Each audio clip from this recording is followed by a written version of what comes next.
It means that the events that are going to take place at Teso College are only those disciplines which qualifies teams for Fiasa.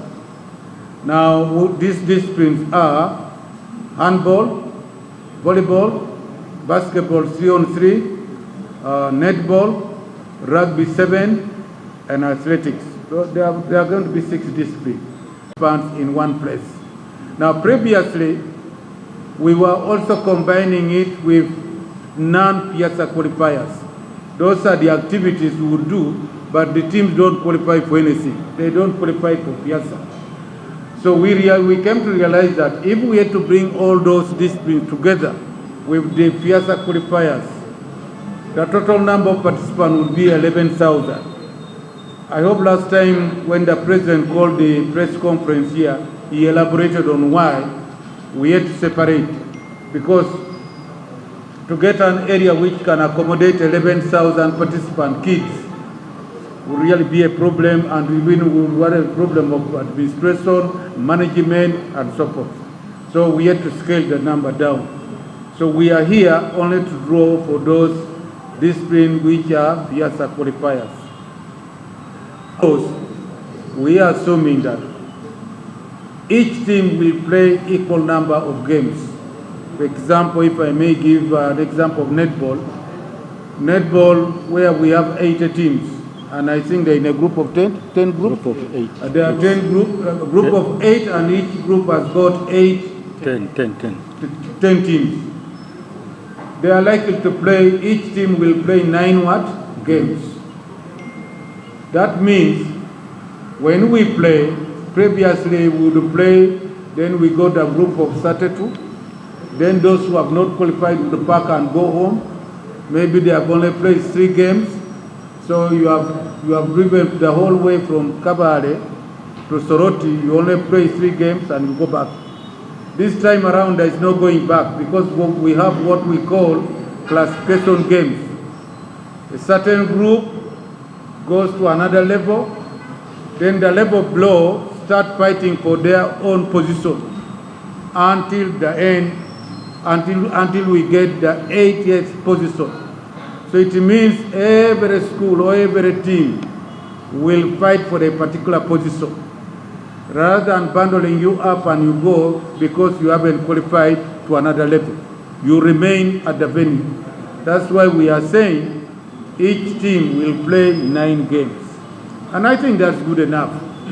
That's good enough for them. This does not only apply in netball, it also apply to other disciplines. Okay. So some of you will be there. You will enjoy seeing games after games. And I would like you to pay attention to the classification games, especially that team which will play for position 79th and 80th. It's the best match to watch. You may think they are playing final.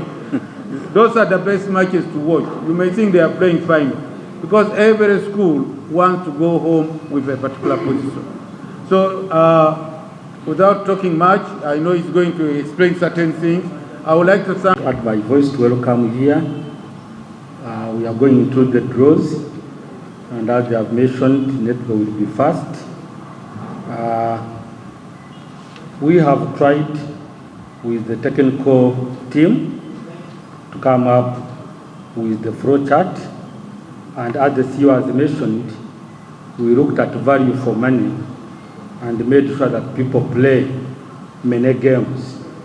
As he said, we will still have many games by classification games, as he has said, but in most cases the vibe in these games normally change from preliminaries then to classifications.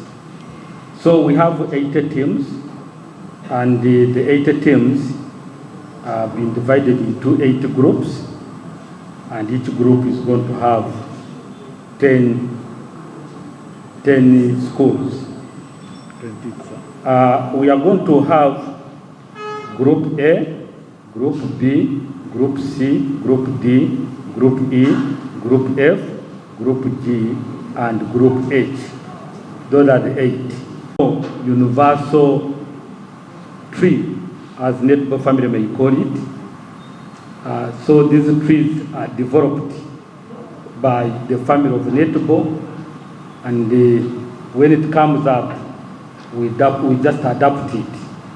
Ideally, after 80 teams, one would believe that we will go to round of 64, round of 32, round of 48, like that up the end. But for this particular year, 2024, from the groups, we shall go to round of 32. One member was challenging me that there is nowhere in the world where you can pick 4. But these games are ours, and we keep on developing. For us, we decided to pick 4 out of the 10 that are in the group. We would also go in to call them qualifiers, but this time around, to make it easier for members, we shall not call them qualifiers, because somewhere I realize that when we say qualifier 1, qualifier 2, you may find in a group when number 5, when you calculate properly, you may find number 5 being better than number 4. Yet we want to take 4 in each and every group. So the word qualifier, we removed it and we said 1, 2, 3, 4. And the flow chart, I think, will be put on the screen. That's when we shall be able to view it, how it will move. And after moving, we shall make sure that the fixtures are made.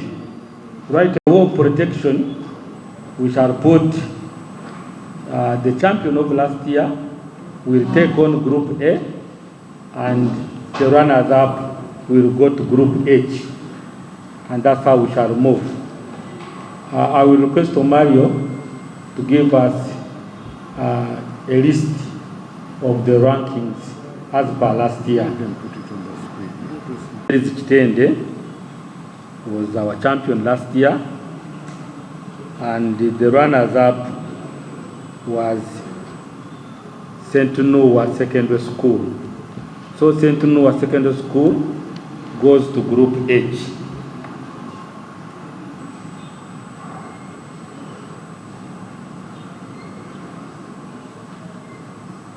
Number 3 was Kawanda Secondary School.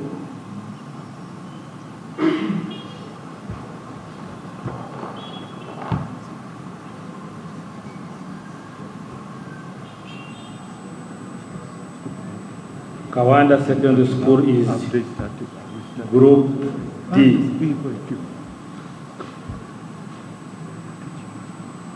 Number 4, Budo Secondary School.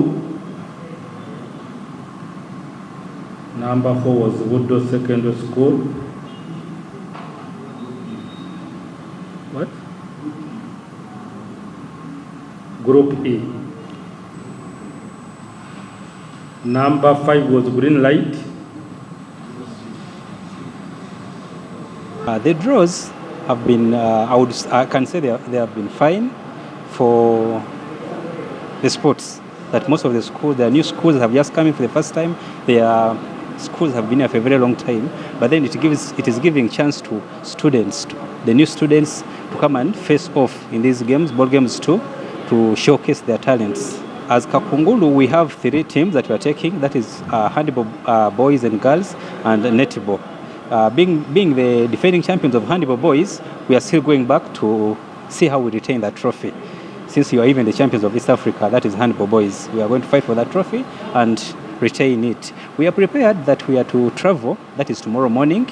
I know good enough I'm coming from Soroti. I know the environment. So tomorrow we shall be setting off in the morning, early in the morning. Then with the netball, well, I've fallen into a group that is having, let me call them the masters of netball. But nevertheless, as for students, they also come in and they have to showcase what they have for those senior teams that they are going to face, like Budo. I also have a neighbor of mine that is Chibuli SS. They are facing Medina and others. I know